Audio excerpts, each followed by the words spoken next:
The war had raged for 6 months. Commander Shin Heejin stood on the bridge of her ship, watching another council vessel explode. She felt no joy in the victory. She was just tired. So very tired the Free Systems Alliance was losing, slowly, carefully, but definitely losing. For every council ship they destroyed, 2 more appeared. For every battle they won, they lost a colony or a station. The math was simple and brutal. The Alliance could not win through military power, but they were not trying to win through military power. They were trying to survive long enough for something else to work. Dr. Park Hana had been working on that something else for 3 months. She barely slept anymore. Her research team included humans, Valix, Tal, Murvok, and 6 other species. They were studying the Valix crystals and had discovered something incredible. The crystals do not just store information, Hana explained to Admiral Dajin. They store emotion. When a Valix feels something strongly, the crystals remember it. Not as data, but as actual emotional content. I do not understand, Dajin admitted. How does that help us? Taehyung stepped forward. He was older now, with crystal formations that showed his age. Imagine if you could make someone feel what you feel. Not tell them. Not show them. Make them actually feel it. No words, no misunderstanding. Just pure emotion. The Tal can help amplify it, added Bright Current. Our electromagnetic field manipulation can broadcast the signal, and human communication technology can carry it across vast distances. Hana smiled despite her exhaustion. We call it the unity field. If it works, we can transmit emotion across the entire battlefield. We can make council soldiers feel what we feel. We can show them we are not monsters. We are just people trying to survive. And if it does not work? Dajin asked. Then we die fighting, Hana replied simply. But at least we tried. The unity field took another month to build. It was a combination of Valix crystals grown in specific patterns, Tal electromagnetic generators, human broadcast technology, and components from 8 other species. It looked like a strange sculpture, beautiful and alien and complex. Testing it was difficult. When they activated it in the lab, everyone in the building felt waves of emotion. Joy, sadness, hope, fear all mixed together. Some people cried. Some laughed. Everyone felt connected in a way they had never experienced. It works, Nana said. Now we just need to use it in battle. The biggest council fleet gathered at the edge of the Sol system. The High Arbiter himself was commanding from his flagship. He had decided to personally oversee the destruction of Earth. He wanted to watch humanity's homeworld burn. 2,000 council ships faced 500 Alliance ships. The numbers were worse than ever. But the Alliance had one advantage. They were fighting for their homes. They were fighting for everything they had built together. Admiral Bae Xianwu gave the order to engage. The space between the fleets erupted with weapons fire. Ships on both sides died quickly. The Alliance ships were smaller but faster, using their new drive technology to dart between council vessels. But speed was not enough against such overwhelming numbers. On Earth, people watched the battle on their screens. They saw ships exploding. They saw the council fleet slowly advancing. They knew they were watching their final hours. In a shelter beneath Seoul, an old Valix woman sat surrounded by young children, both human and alien. This was Yoon's grandmother, the Elder Mothership as her people called her. She was one of the first Valix to arrive 3 years ago. She had lived through the destruction of her homeworld. She had survived the 73-year journey through space. She had been rejected by 12 worlds before humans said yes. Now she watched the young ones play, unaware of the battle above. A human girl and a Valix boy were building something together with blocks, laughing as it fell down, immediately starting to rebuild it together. They do not see differences, the Elder Mothership said softly. They just see friends. As the battle reached its peak, Hana activated the unity field. The device hummed with power, crystals glowing brighter and brighter. The Tal generators surrounded it, amplifying the signal. Human transmitters broadcast it across every frequency. And suddenly everyone in the battle felt it. Council soldiers felt the terror of the Valix as their homeworld died. They felt 73 years of hopeless wandering through space. They felt the joy of finally finding safety in human arms. They felt the gratitude of the Murvok, the relief of the Tal, the hope of the Nethril. They felt what it was like to be rejected 12 times and still keep hoping. They felt what it was like to watch your children starve because no one would help. They felt what it was like to finally meet someone who said, "Yes, we will help you," and meant it. but they also felt human emotions. They felt the fear humans had when they decided to help the Valix, knowing it would cost them everything.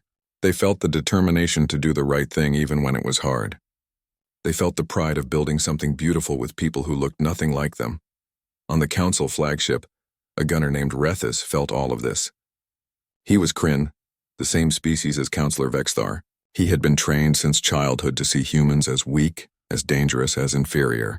But now he felt what humans really were. They were people. Just people. People who chose kindness when cruelty was easier. People who shared when they barely had enough. People who built homes for strangers and called them friends. Rethus's hands froze on his weapons console. He could not fire. How could he kill someone whose emotions he had felt? How could he destroy people who had suffered so much and still chose to help others? He was not alone. Across the Council fleet, hundreds of soldiers stopped fighting. Some shut down their weapons. Some actively refused orders. Some turned their ships around and flew away from the battle. On one Council destroyer, the entire crew mutinied. They locked their captain in his quarters and broadcast a message to the Alliance fleet. "We are done fighting. We will not kill people whose only crime was being kind. We surrender." The High Arbiter screamed orders from his flagship. "Keep fighting." "This is a trick. They are manipulating your emotions." "You are soldiers of the Council." But his words had no power anymore. His soldiers had felt the truth. They had felt what the Alliance really was. No amount of propaganda could erase that. The Elder Mothership felt the Unity field reach her shelter. She closed her eyes and added her own emotions to the signal. She thought about her people's pain. She thought about the moment Captain Dajan's ship arrived to save them. She thought about the first time a human child hugged her great-grandson without fear. She poured all of this into the Unity field, and her emotions were amplified across space. Every soldier in the battle felt it, the pure, overwhelming gratitude of someone who had been saved from certain death. "Thank you," her emotions said without words. "Thank you for not turning away. Thank you for showing us that goodness still exists. Thank you for being human." On the High Arbiter's flagship, his own crew turned against him. Officers who had served him for decades looked at him with new understanding. They had felt what he had done. They had felt the suffering he had caused. They had felt the lives he had destroyed. "You are under arrest," his chief of security said, "for crimes against sentient life, for genocide, for everything." The High Arbiter tried to fight, but he was old and his crew was done following him. They took him into custody along with his closest advisors. Across the Council fleet, similar scenes played out. Leaders who had known about the genocide were arrested by their own people. Soldiers who had willingly participated in atrocities were taken into custody. The fleet stopped fighting. On Earth, Minho watched in disbelief as 2,000 enemy ships simply stopped. They did not surrender. They did not retreat. They just stopped fighting. Then the messages started coming. Ship after ship, captain after captain, they all said the same thing. "We felt it. We understand now. We are sorry. We want to help." The war ended not with a final battle, but with a choice. Thousands of Council soldiers chose conscience over orders. They chose truth over propaganda. They chose kindness over cruelty. In the months that followed, the galaxy transformed. The Galactic Council was dissolved. The High Arbiter and his inner circle faced trial for their crimes. The evidence was overwhelming and their own people testified against them. A new government formed. They called it the Galactic Community. Every species had an equal vote. Every voice mattered. The rules were simple. No species is superior, no species is turned away, and compassion is strength. Admiral Dajan was 90 years old now. He stood at the podium during the founding ceremony of the Galactic Community. Behind him stood representatives from 247 different species. Some walked, some flew, some swam in mobile water tanks, some existed as energy fields. All of them were equal. "We did not change the galaxy because we were stronger," Dajan said, his voice shaking with age but firm with conviction. "We changed it because we refused to accept that strength mattered more than kindness. We changed it because when everyone else said no, we said yes." He looked out at the crowd. "The Council told us that compassion was weakness. They were wrong. Compassion is the only real strength. Everything else is just power, and power without compassion is just cruelty with a crown." Dr. Hana and Taehyung stood together in the audience, holding hands. 3 years had passed since that first Valix ship appeared. Admiral Bei Xianwu stood on the bridge of the Alliance flagship Harmony, watching enemy ships gather at the edge of sensor range. He was 58 years old, too old to be fighting wars, but someone had to lead the defense forces. Someone who understood what was at stake. "How many?" he asked his tactical officer. 3,000 ships, sir. Maybe more. The sensors cannot count them all. 3,000 ships. The entire Free Systems Alliance had less than 500 combat vessels. Most of them were converted civilian ships with weapons added as an afterthought. They had good technology now, better than the Council in some ways, but they did not have numbers. Xianwu had fought in the Mars Rebellion 30 years ago. He had seen war. He knew what was coming would be worse than anything in human history. "Prepare all defenses," he ordered, "and get me a line to Earth. People deserve to know what is coming." On Earth, Dr. Gonari was not thinking about war. She was deep in her research, studying old data files recovered from derelict ships. Nari had been adopted by a Velix family after her parents died when she was 12. She was human by biology, but Velix by culture. She thought in ways that other humans did not. That was why she noticed the pattern others missed. "Look at this," she told her research partner, showing him data files from 50 different refugee species. Every single disaster that forced these species to flee. They all happened within a specific time frame. None of them were natural. Her partner, a young Tal named Bright Current, studied the data. Tal did not have faces humans could read, but Nari knew him well enough to sense his shock. "You are saying the Council caused all of this?" Bright Current asked. "Not just caused it, planned it, engineered it. Look at the pattern. The void cascade that hit the Velix homeworld was first reported as a natural phenomenon, but the energy signature matches Council weapons technology. The disease that killed the Rith matches a bioweapon developed by Council scientists. The atmospheric collapse of the Nethril homeworld matches terraforming technology." Nari pulled up more files. Her hands shook as she worked. "They have been doing this for thousands of years. Any species that shows too much compassion, any species that forms bonds across species lines, any species that might challenge the Council's power structure, they eliminate them." "Why?" Bright Current asked. "Why would they do this?" "Control," Nari said. "Compassionate species form alliances. They cooperate. They share power. The Council cannot control people who work together as equals, so they kill them or drive them away before they can become threats." She found the worst evidence last. Deep in an encrypted file from a crashed Council ship, she found the orders. Direct orders from someone called the High Arbiter to create the void cascade that destroyed the Velix homeworld. The orders were clear: make it look natural, ensure total extinction. Except extinction had failed. The Velix had survived long enough to reach human space, and humans had saved them. Nari immediately sent everything to Ambassador Minho. "This is our evidence," she said over the video call. "This proves the Council are mass murderers. This proves they are monsters." Minho looked at the files, his face growing darker with each page. "This will start a war." "There is already a war coming," Nari replied, "but this might help us survive it. If we can show other Council species what their leaders have been doing, if we can turn them against the High Arbiter and his inner circle, we might have a chance." Minho knew she was right. He prepared to release the information to the entire galaxy. But before he could, the Council made their move.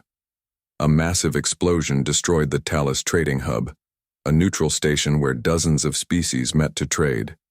5,000 people died instantly. Another 3,000 died in the aftermath.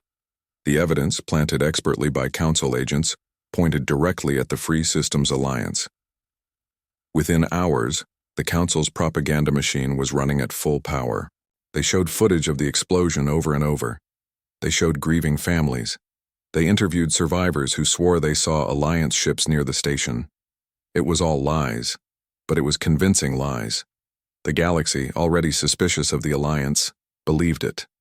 Public opinion turned completely against humanity and its allies. "They framed us," Eugene said, watching the broadcasts. "They killed 5,000 innocent people just to make us look like terrorists." And it worked. Xianwu replied grimly. Half the independent worlds just closed their borders to us. The other half are offering to help the Council hunt us down. The Council's High Arbiter appeared on every screen in the galaxy. He was ancient, his species living for thousands of years.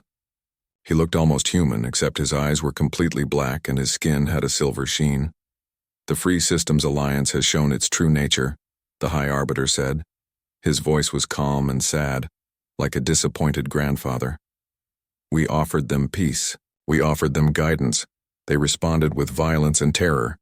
Now we have no choice. For the safety of all civilized species, the Alliance must be eliminated. Minho knew he had to act fast. Against all advice, he decided to release Nari's evidence immediately.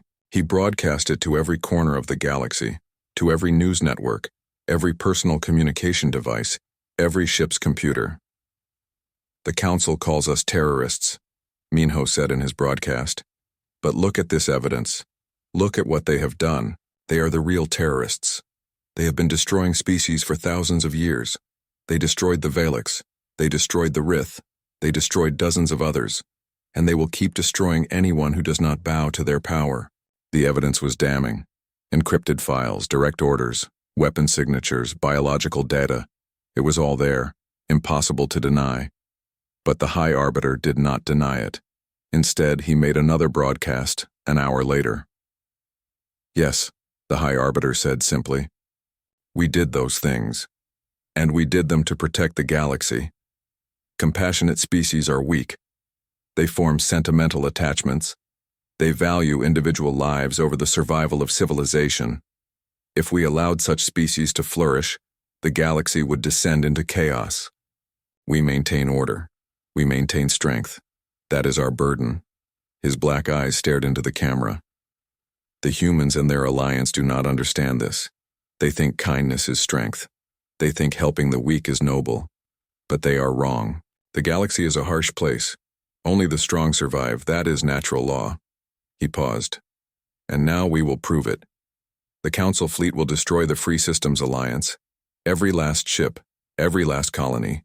We will erase this foolish experiment from existence, and the galaxy will be stronger for it. The broadcasts ended. War was officially declared. On Alliance worlds, people watched in horror. They had known the Council was their enemy, but hearing the High Arbiter admit to genocide so casually, so proudly, was terrifying. But something unexpected happened. On Council worlds, people were watching too. The silent majority, the people who had been quietly helping the Alliance, they heard the High Arbiter's words. They heard him admit to mass murder. They heard him say it was right. And many of them realized they had been serving monsters. On the Kryn homeworld, a young officer named Vekrin watched the broadcast. He had joined the military to protect people, to serve his civilization. But now his leader was admitting to destroying entire species because they were too kind. Vekrin thought about the humans he had met once, years ago. He had been stationed at a trading post where a human ship stopped for repairs. The humans had been friendly, curious, funny. They had shared their food even though they barely had enough for themselves. They had helped fix his ship when they did not need to. Were those people terrorists? Were those people a threat to civilization? Or were they just good people who did not deserve to die? Vekrin was not alone in his doubts. Across hundreds of Council worlds, millions of people were having the same thoughts. The High Arbiter had made a terrible mistake. He had told the truth. He had admitted the cruelty.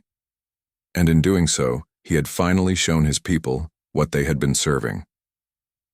The Council fleet prepared to jump to Alliance space. 3,000 warships, the most powerful military force in galactic history. Admiral Xianwu prepared his small fleet to defend as long as possible. He did not think they could win, but they could make the Council pay for every inch of space. On the Alliance command ship, Admiral Dajin sat with Minho, Hana, Jiwan, and the other leaders. They all knew what was coming. We did the right thing, Dajin said quietly. No matter what happens next, we did the right thing. Hana nodded, tears in her eyes. We saved hundreds of thousands of lives. We built something beautiful. Even if it ends tomorrow, it was worth it. But Jiwan was looking at her computer, reading incoming messages. Her eyes went wide. "Wait," she said. "Wait, look at this." She put the message on the main screen. It was from the silent majority, from Council species who had been secretly helping the Alliance. "We are coming," the message said. "We are coming to fight with you. Not all Council people are monsters. Some of us remember what kindness means. We are coming home." 1 year had passed since the Velix arrived. Earth looked different now. The sky above New Seoul had structures that seemed to grow rather than stand. These were the crystal buildings that Jiwon and Taehyung had designed. They shimmered in the sunlight, blue and silver and gold all at once. Commander Shin Hye-jin walked through the refugee processing center. She was young to be a commander, only 33, but she had proven herself capable. Her job was to coordinate the arrival of new refugee species. It was the hardest job in human space. Another ship just appeared, her assistant told her. "This one is in bad shape. Really bad." Yejin was already moving. "What species?" "Unknown. The computer cannot identify them." By the time Hyejin reached the command center, Dr. Nam Junho was already there. He was the linguist who had developed what everyone called the Universal Integration Protocol. It was basically a system to help different species live together without killing each other by accident. "They are called the Nethril," Junho said, studying the data. "They are made of gas. Not energy like the Tau, but actual physical gas. They need very specific atmospheric pressure to survive. Can we help them?" Hyejin asked. "I think so. But we will need to build entirely new types of habitats. Nothing like we have ever made before." Hyejin smiled. "That is what we do now, is it not? The impossible." Over the past year, 17 different refugee species had come to human worlds. Each one had been rejected by the Council. Each one brought their own challenges. The Murvok needed water environments. The Tal needed electromagnetic containment fields. One species called the Rith could only see in infrared. Another species, the Penlor, communicated through smell. The early days had been disasters. Humans accidentally poisoned Murvok with their drinking water. A Tal had almost died when someone shut down a power generator. A human child had made a Penlor cry by spraying air freshener, which to them was like screaming insults. But slowly, carefully, people learned. Dr. Junho created guides for each species. Jiwon and Taehyung's team designed flexible habitats that could adjust to different needs. Children learned faster than adults, playing together and figuring out communication through games. The most amazing thing was the technology sharing. Each species brought knowledge that humans had never imagined. The Murvok had developed agriculture that could feed 10 times more people in the same space. The Tal could manipulate electromagnetic fields in ways that revolutionized power generation. The Nethril, the new gas people, understood atmospheric science better than anyone. When you put all this knowledge together, something magical happened. Problems that seemed impossible became solvable. The combined intelligence of 18 different species, all thinking in different ways, created breakthroughs every week. Admiral Dejin called a meeting with all the refugee leaders. They gathered in a special building designed to accommodate everyone. The Murvok sat in pools of water. The Tal hovered in their containment fields. The Nethril filled a sealed chamber. Humans and Velix stood together. It looked like chaos, but Dejin saw it as beautiful chaos. "We need to talk about our future," Dejin said. "The Council is not going to leave us alone. They see us as a threat now." Taehyung spoke up. His English was perfect now. "The Council has sent more saboteurs. We caught 3 last month. They are trying to make us fight each other.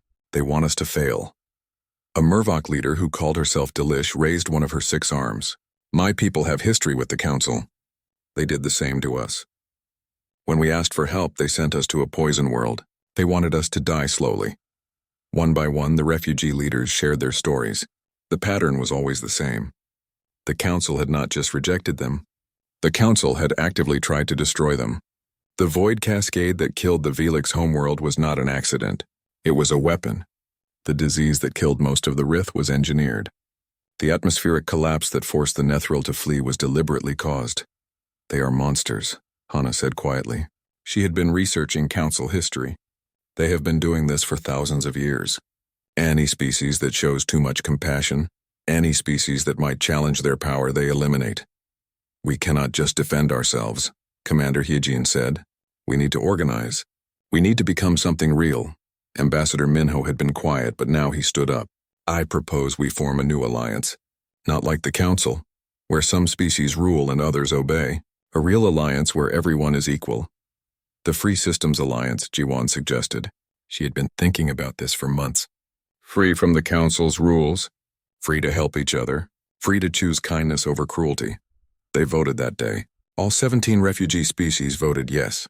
Humanity voted yes. The Free Systems Alliance was born. The Council's response was swift and brutal. Within a week, Council warships blockaded the jump gates leading to human space. Any ship trying to leave or enter was destroyed. They did not care if the ships were civilian or military. They killed everyone equally. Then came the broadcast.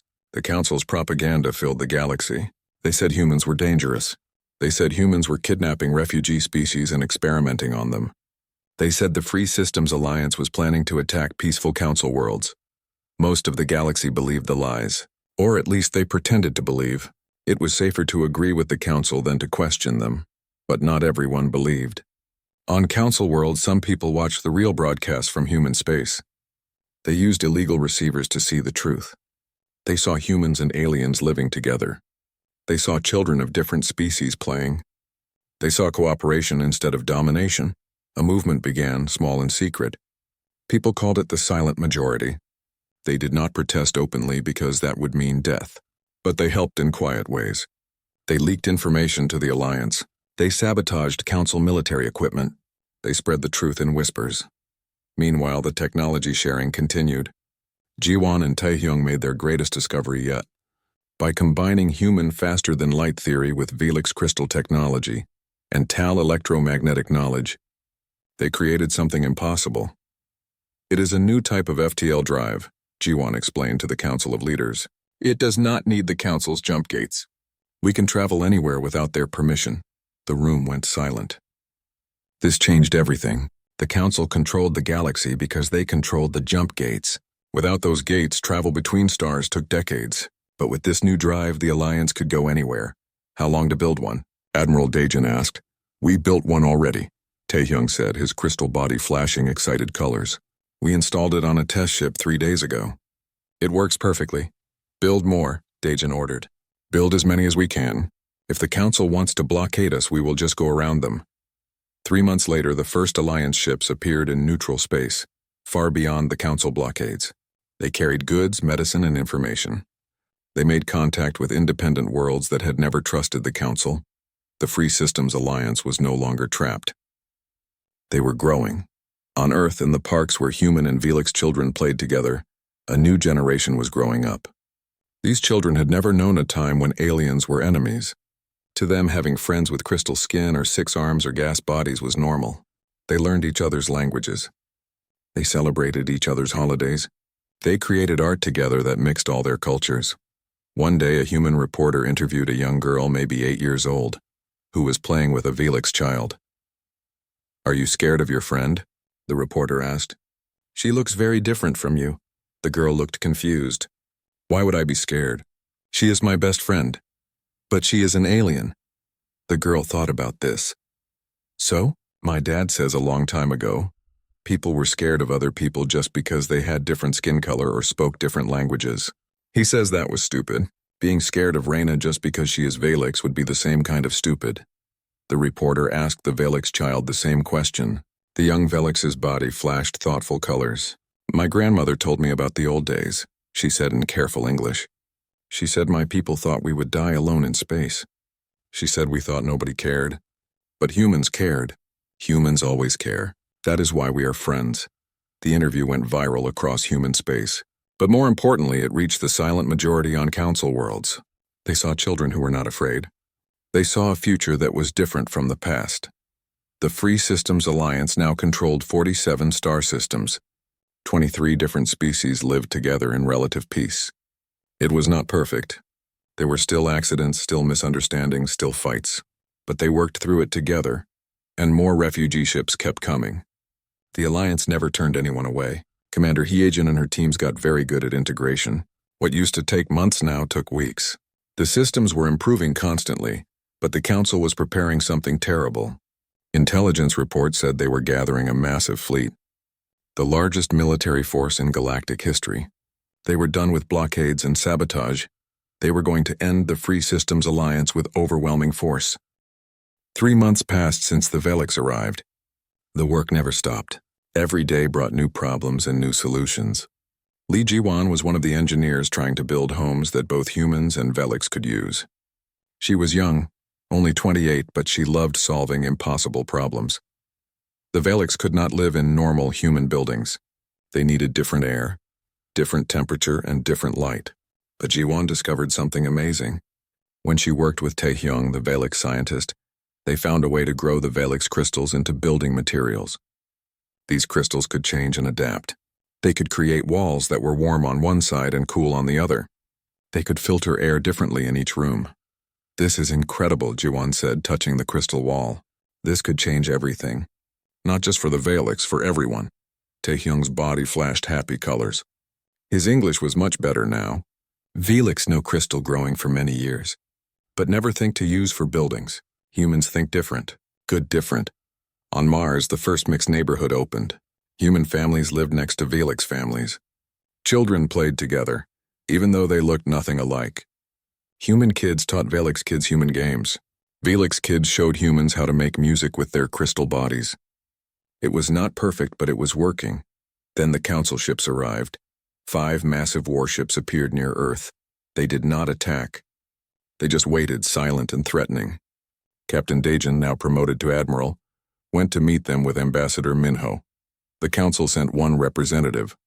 His name was Councillor Vexthar. He was from a race called the Kryn. He looked like a tall lizard made of silver metal. His voice was cold and hard.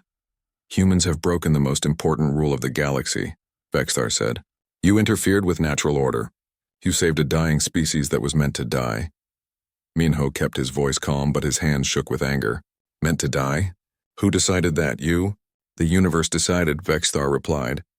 "The Velix homeworld was destroyed. They should have died with it. This is how evolution works. This is how the galaxy stays strong." "That is not evolution," Hana interrupted. She had come to the meeting even though she was not supposed to. "That is just cruelty." Vexthar looked at her like she was an insect. "You are young and foolish. The council has maintained order for 10,000 years. We know what we are doing. You do not. Then your order is wrong," Hana said firmly. Vexthar gave them the council's demands. Humanity must send the Velix away. They must go back to space and find their own solution. If humanity refused, the council would place complete sanctions on human worlds. No trade, no technology sharing, no communication. Humanity would be cut off from the galaxy forever. "And if we refuse?" Taejin asked. "Then there will be consequences beyond isolation," Vexthar said. "The council has ways of enforcing its rules." After the council ships left, Earth's government held an emergency meeting. Many politicians were scared. They argued that humanity could not survive alone. They needed council technology. They needed trade routes. They needed allies. "We must think about our own people first," said one politician. "We cannot sacrifice humanity's future for aliens we barely know." Jiwan watched the debate on the news and felt sick. She thought about the Velix families she had met. She thought about the children who finally felt safe. She thought about Taehyung, who worked with her every day, who laughed at her jokes even when he did not fully understand them. That night, something changed the debate forever. Jiwan and Taehyung had been working on a new project. They discovered that Velix crystals could do more than build houses. When properly grown, they could repair themselves. A building made of these crystals would never break down. It would heal its own cracks. It would last forever. This was not just useful for buildings. It could revolutionize spaceships, space stations, even cities. This one discovery could solve dozens of human problems. "Look at this," Jiwan showed the results to reporters. "The Velix are not helpless people we are just feeding. They are giving us gifts. They are sharing their knowledge. Together we can do amazing things." More discoveries came quickly. The Velix had knowledge about agriculture that could grow more food in less space. They had medicine that could heal injuries humans thought were permanent. They had art and music and science that was completely different from anything humans had created. But the council was not finished. 3 weeks after Vexthar's visit, something terrible happened. A research station on Europa, one of Jupiter's moons, exploded. 127 people died, both humans and Velix. The investigation found evidence of sabotage. Someone had planted a bomb. The evidence pointed to council involvement, but it was not quite proof. Nothing could be proven completely. Minho called an emergency broadcast. He looked older now, tired from the stress, but his voice was strong. The council thinks they can scare us. They think if they hurt us, we will abandon our principles. They are wrong. He held up a picture. It showed a human woman and a Velix standing together, both wearing research uniforms. Both had died in the explosion. Her name was Dr. Kim Sora. His name was Venth. They were friends. They were working together to cure a disease that affects both our species. They died together, killed by people who think some lives matter more than others. Minho's voice grew harder. The council calls themselves civilized. They call themselves advanced. But civilization is not about how fast your ships are or how big your weapons are. Civilization is about how you treat people who need help. By that measure, the council is not civilized at all. The broadcast went viral across all human worlds. People who had been unsure before made up their minds. Yes, the council was powerful. Yes, standing against them was dangerous. But some things were more important than safety. 2 days later, new ships appeared at the edge of human space.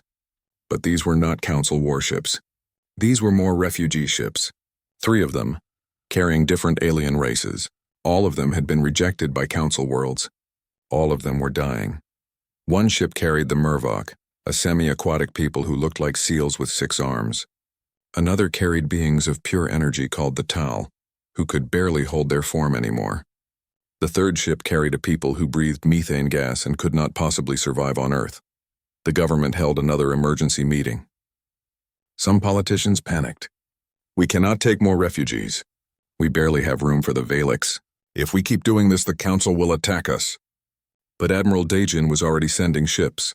Dr. Hana was already preparing medical teams. Li Jiwan was already designing new types of habitats. And Ambassador Minho made another broadcast. This one was not just for humans. This one was broadcast to the entire galaxy, to every world that could receive it. We are only humans, Minho said. We are not the strongest race. We are not the smartest. We are not the oldest. But we have learned something important. We have learned that the measure of a person or a species is not what they do when it is easy. It is what they do when it is hard. He paused, looking directly at the camera. The council has shown us who they are. They are people who watch others die and call it wisdom.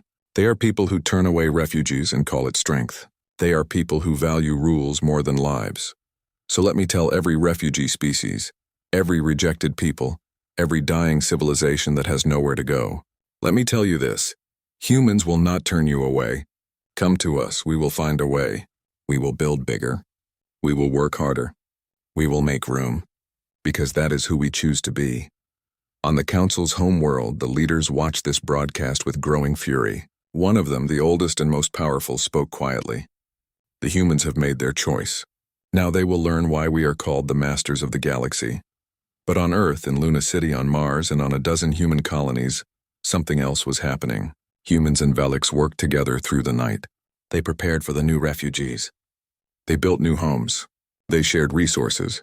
And in the darkness of space, more refugee ships turned toward human worlds. They had heard Minho's message. They had heard that somewhere in the galaxy, someone still cared. The council prepared for war. But humans prepared for something the council had forgotten how to do. They prepared to help. The alarm screamed across every human settlement in the solar system. Captain Kang Dejin stood on the bridge of his ship, the New Dawn, watching the massive object appear on his screens. It was bigger than anything he had ever seen. The vessel looked dead, barely holding together, with pieces of metal falling off into space. "What is that thing?" asked his young officer, her voice shaking. Dajin touched the screen, zooming in. The ship was old, very old. Burns covered its surface. Holes let radiation leak out like blood from a wound. "Get me a signal. Find out if anyone is alive in there." His crew worked fast. After 10 minutes, a sound came through the speakers. It was not human. The voice clicked and buzzed, speaking in a language the computer tried to translate. The words came through broken and strange. "Please, help. We are dying. Please." Dr. Park Hana arrived on the bridge within the hour. She was the best scientist humanity had for understanding alien life. She listened to the message again and again, her face growing pale. There are hundreds of thousands of them on that ship. Maybe more. The readings show the life support is failing. Daejin looked at the dying ship. How long do they have? 3 weeks.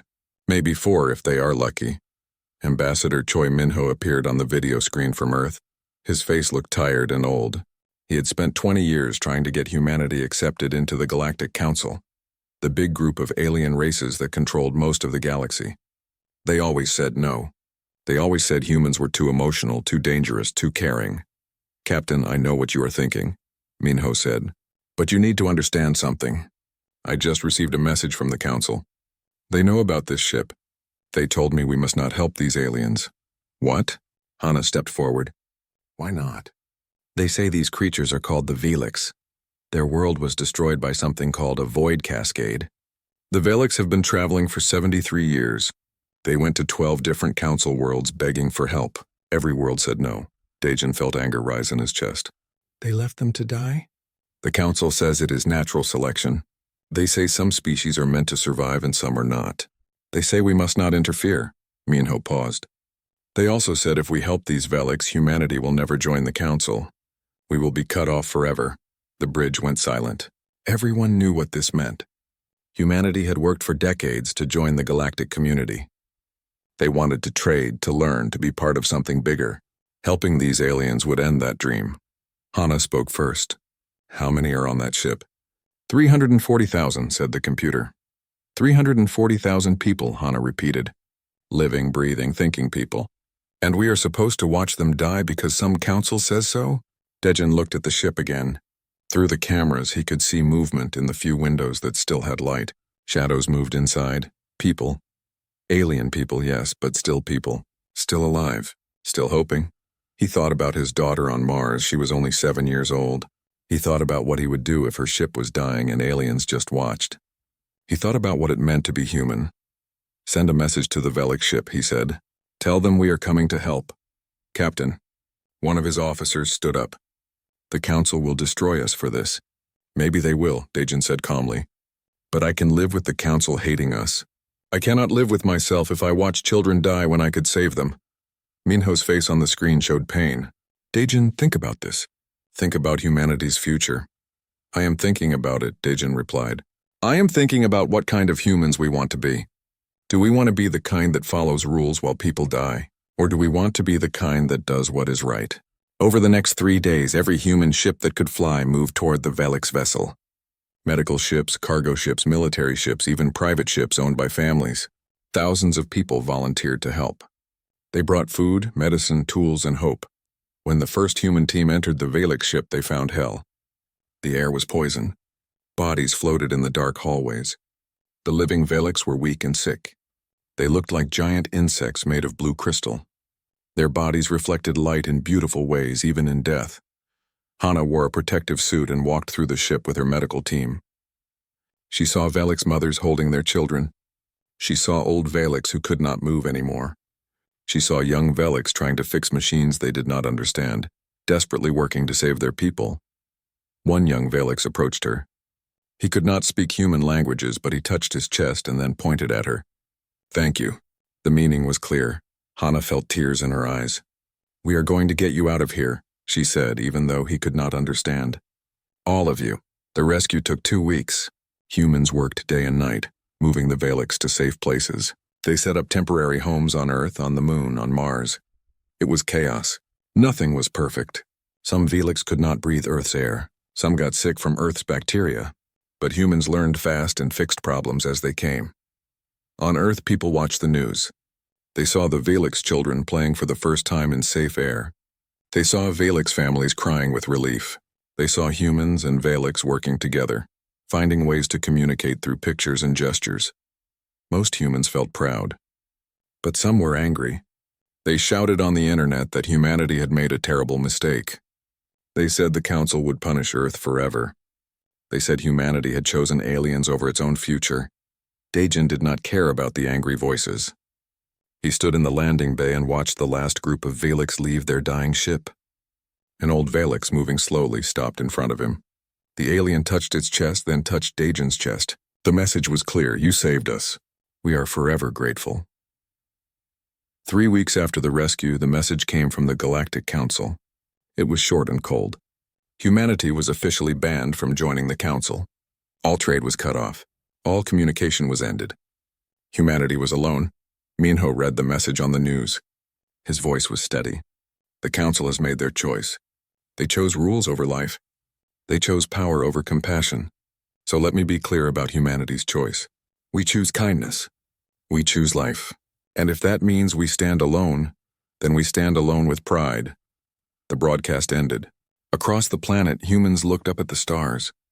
They knew everything had changed. They knew it would be hard. But deep down, they knew they had done the right thing. On the moon, Hana worked with a group of Velic scientists.